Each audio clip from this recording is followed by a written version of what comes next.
Shear wall technology దానికైతే ఒక 100 నుంచి 200 ఎక్కువ అవుద్ది, మన్నికి ఎక్కువ ఉంటుంది. అయితే ఈరోజు అమరావతిలో కట్టే 5 భవనాలు ఏదైతే ఉన్నాయో టవర్స్, అది ఐకానిక్ టవర్స్. అదేవిధంగా అసెంబ్లీ ఏదైతే 250 మీటర్ల హైటు, ప్రజలు పైకి పోయి మొత్తం సిటీ మొత్తం చూసే ఏర్పాటు చేసేది. ఊరిని ఏదో ఆల్రెడీ కట్టిన అసెంబ్లీ ఏదైతే ఉందో అలా కాదు, ఇది ఇట్ ఈస్ ఎన్ ఐకానిక్. ప్రపంచంలో ఉన్న అసెంబ్లీలో ఇది నెంబర్ 1 అవుతుంది. అదేవిధంగా హైకోర్టు కూడా ఐకానిక్కే. ఐకానిక్ భవన్కి ఏదైనా కొద్దిగా నార్మల్ దానికంటే ఖర్చు ఎక్కువ అవుతుందండి.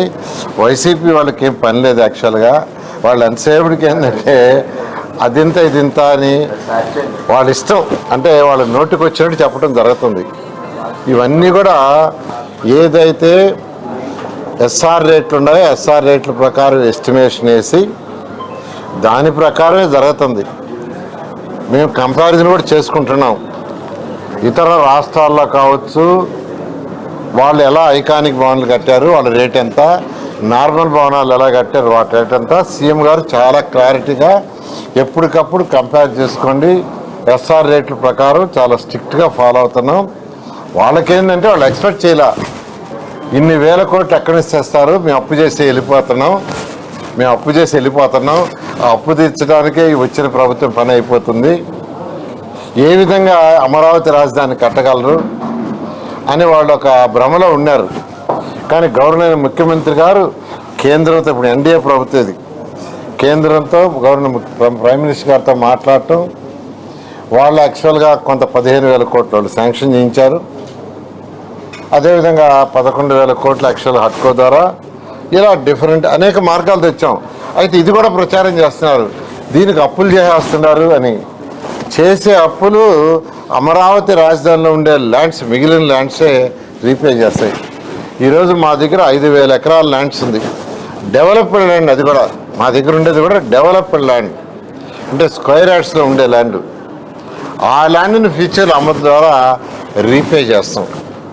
కాబట్టి అమరావతి క్యాపిటల్ సిటీకి చేసే అప్పులు ఒక్క పైసా కూడా ప్రజలు కట్టే ట్యాక్సుల ద్వారా రీపే చేయము. దీన్ని కూడా ప్రచారం చేస్తున్నారు. ప్రాజెక్టుని డిజైన్ చేసినప్పుడే అక్కడ ఎంత ల్యాండ్ పక్కన పెట్టాలా, దాన్ని అమ్మితే ఎంత వస్తుంది, దానికి తగ్గట్టుగా ఎంత లోన్లు చేయాలని ఒక పర్ఫెక్ట్ ఫైనాన్షియల్ ప్లానింగ్.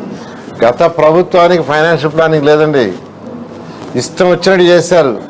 నా డిపార్ట్మెంటే తీసుకుంటే గత ప్రభుత్వంలో ప్రజలు కట్టిన ట్యాక్సులు, మున్సిపాలిటీలో ప్రజలు కట్టే ట్యాక్సులు ఏంటంటే ఆ డబ్బులు మున్సిపాలిటీలో పెట్టుకుని వాళ్ళ కౌన్సిల్లో రిజర్వేషన్ చేసుకోవాలా, ఏ వీధిలో ఏం చేయాలా, రోడ్డు వేయాలా, డ్రైన్స్ వేయాలంటే కౌన్సిలర్స్ నిర్ణయించాలా, దాన్ని కమిషనర్ గారు ఖర్చు పెట్టాలా. అవన్నీ వదిలేశారు.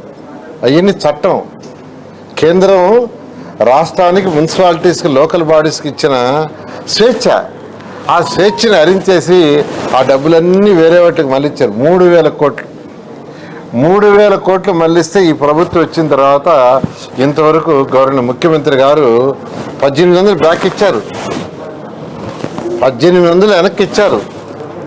మొన్న నైట్ కూడా 700 కోట్లు యాక్చువల్గా పాత బాకీలకి ఫైనాన్స్ డిపార్ట్మెంట్ ఇచ్చింది. ఇట్లా గత ప్రభుత్వానికి ప్లానింగ్ లేదు, అన్ని డిపార్ట్మెంట్ డబ్బులు డైవర్ట్ చేసేసి ఏదంటే చేసేసింది లెక్క పక్క లేకుండా. కానీ ఈ ప్రభుత్వం వచ్చిన తర్వాత ఒక ప్లానింగ్గా మొన్న లాస్ట్ April 1 నుంచి ఏ మున్సిపాలిటీ డబ్బులు వాళ్ళ దగ్గరే ఉన్నాయి, వాళ్ళే ఖర్చు పెట్టుకునే ఫ్రీడమ్ ఇచ్చేశారు. ఆ మున్సిపాలిటీలో వాళ్ళే రిజల్యూషన్స్ పాస్ చేసుకొని కౌన్సిల్లో వాళ్ళు ఖర్చు పెట్టుకోవచ్చు. అలా ఈరోజు అమరావతిలో కట్టే బిల్డింగ్స్ చాలా ప్లాన్డ్గా ఎస్ఆర్ రేట్ ప్రకారం కడుతున్నాము. అంతేగాని అమరావతి ఖర్చు పెట్టే ప్రతి పైసా అమరావతి క్యాపిటల్ సిటీ తీర్చుకుంటుంది ఉండే ల్యాండ్ ద్వారా. Thank you.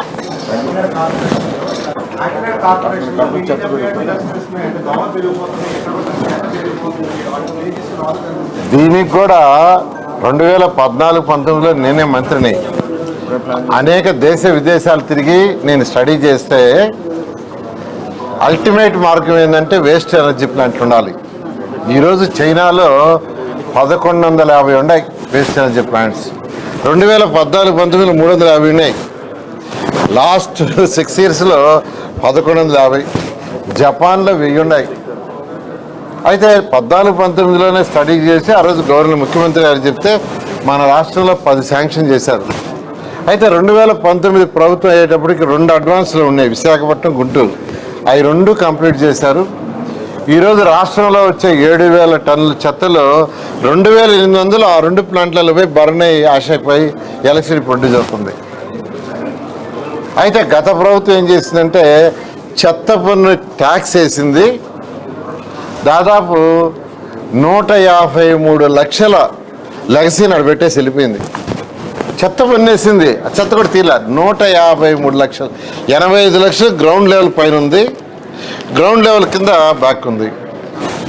2024 ఈ ప్రభుత్వం వచ్చిన వెంటనే మచిలీపట్నంలో స్వచ్ఛ ఆంధ్ర మీటింగ్, స్వచ్ఛ ఆంధ్ర కార్పొరేషన్ ద్వారా జరిగే స్వచ్ఛతా మీటింగ్లో గవర్నర్ ముఖ్యమంత్రి గారు నాకు ఆదేశం ఇచ్చారు. 85 లక్షలు 1 yearలో పూర్తి చేయాలంటే 2025 అక్టోబర్ 25 పూర్తి చేసాం, అక్టోబర్ 2కి. అయితే గ్రౌండ్ కంటే కింద కొన్ని దగ్గర 5 మీటర్లు, 6 మీటర్లు, 7 మీటర్లు ఉంది. బట్ దాన్ని వదిలేసి పైన మట్టేస్తాం అనుకుంటే ఫ్యూచర్లో కింద వాటరు